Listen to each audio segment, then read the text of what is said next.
So then what does Obama have to do? Well, I mean, I don't think it was a a No, I mortal know, blow. I think he's got to but- go and win the debate tomorrow night. Right, and does this mean the debate can go back squarely to foreign policy, or do they end up having to you mix have to it talk up? about this first. And You have to. I mean, I can't imagine not talking about this Right. first. And there's a way, and I'm sure Jim will do it. He'll find some way to just make the first question, well, this is affecting the entire global Been an economy, so let's interesting go week, talk about it, guys, right? yeah. If you were prepping Obama right now, and I know you've been involved in debate preps, what would be the soft spots you'd be working on? I think his big issue is and something we were talking about at the table before. In debates, he's got to be much more assertive than analytical. He's got to keep his. Have you seen him be that way? I think he was that way in his convention speech. I think he was that way in his first one-on-one debate with Hillary, which I think was on CNN in California sometime in February. Yeah, that was. Which was, I think, quite a good debate. That was not for yours. him. No. He was good in my first debate last summer, when he was the first time he was on the hot seat for the whole idea of his experience and how to handle foreign policy. It's when Hillary first started to push him on it, and he was quite good on it. Mm-hmm. What doesn't work for him and what he's got to keep, I think, keep under control. He has a tendency to get a little irritated over the course of the debate. I think he's got to watch that. More so than McCain does? They get different. McCain gets angry. Obama gets testy, and there's just a difference. And his worst moment in the debates was that one moment in New Hampshire, in Charlie's debate, where he did the "You're likable enough." It was just ungracious. It was just. So I think those are the things he's got to watch for. He's probably got to, and listen, I feel sorry for any candidate because they're getting all this advice, and you've got to do it all within 30-second answers, 90-second answers when 80 million people are watching. The other thing he's got to try to do, though, is in addition to being clear, he's got to connect. He's got to find some way to make the arguments a little less cerebral, a little more emotional. Now, your debate that you and Charlie Gibson did with Hillary Clinton and Barack Obama, you got a lot of heat for that afterward. They shut down my computer, yeah. Looking back on it, any new view? I think the questions hold up a lot better than the criticism. I mean, I think that every You'd do it the same again? I would make one change, and What it would was be that? a cosmetic change. That It would would just be? to preempt the criticism, ask one question in the first 40 minutes on another subject. And as I say that, I think it would just be purely to preempt the criticism. I don't think that's what was at issue in April. It was not what was dividing the candidates. It was not what they were talking about. And but looking back, it would close off a line of criticism. But every issue we raised, starting with the first question of the debate, which was, "Are you going to run together?" That question lasted for 6 months. The whole issue of Obama's ability to connect with working class voters because of Jeremiah Wright, flag, the bitter comment, continuing issue today. I mean, Ayers hasn't been though, really. Do you think? It's been up in ads in Ohio, Pennsylvania, and Michigan.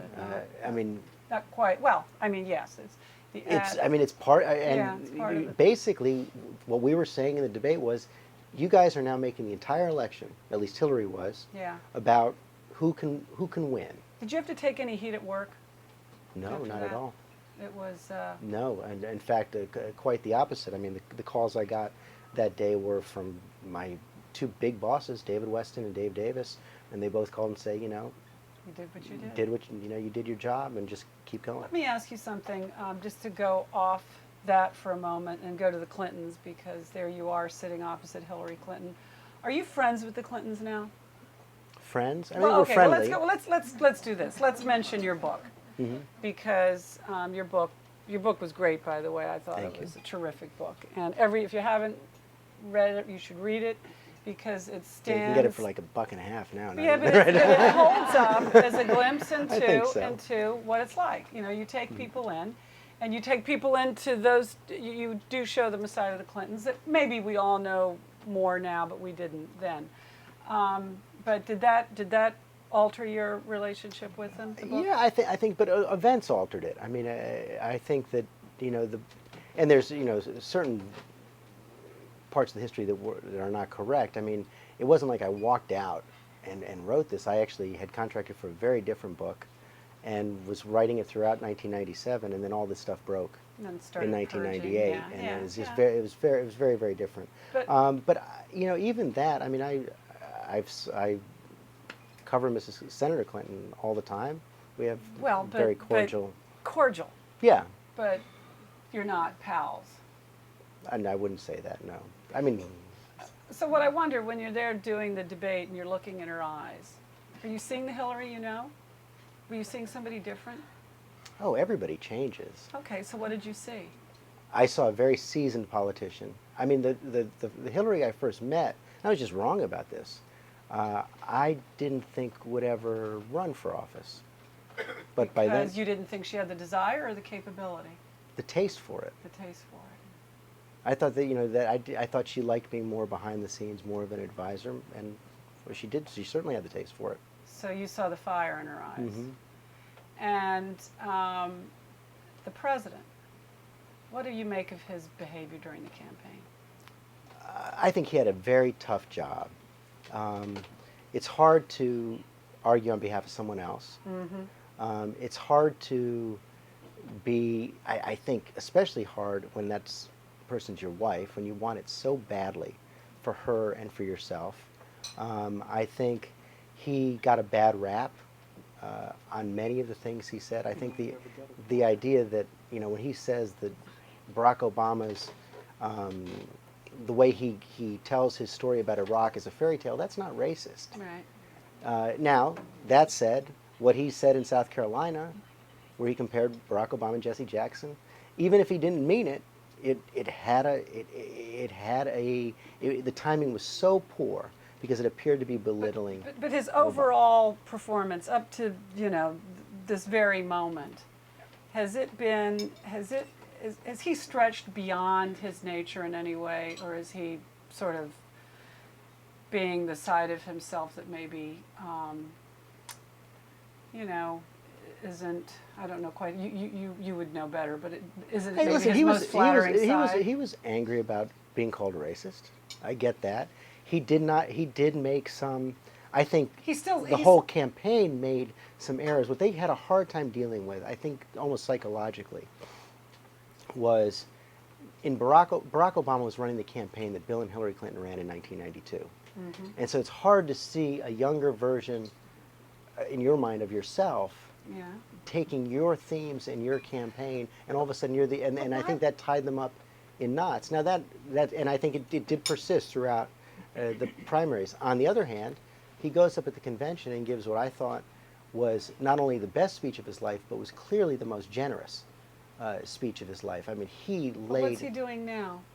What do you mean? Well, I mean, what do you think of his performance since then? When he says, well, I'll campaign after I get done with my global initiative, and I think John McCain's a great guy, and I can see why people think Sarah Palin's hot. There's this hum out there that the Clintons aren't doing all they could be doing that they don't seem bought into it, that they're actually don't want to see Obama win, that they want to wait for her. I think the evidence on the other side is that if you look at their two speeches at the convention together, no loser in a close nominating fight ever gave a speech like Hillary Clinton gave. I mean, Ted Kennedy didn't even mention Jimmy Carter in his 1980 speech. I mean, he mentioned him once in a 5,200 word speech. And what Bill Clinton did was, was testify, personal testimony for Barack Obama. You go to the other side, it cuts both ways. Obama doesn't want them to be running his campaign. Well, he didn't that, right. choose Hillary Clinton to be his running mate. And he wants to run his own campaign too. So you can't presume to do something for people that they don't want done. Yeah.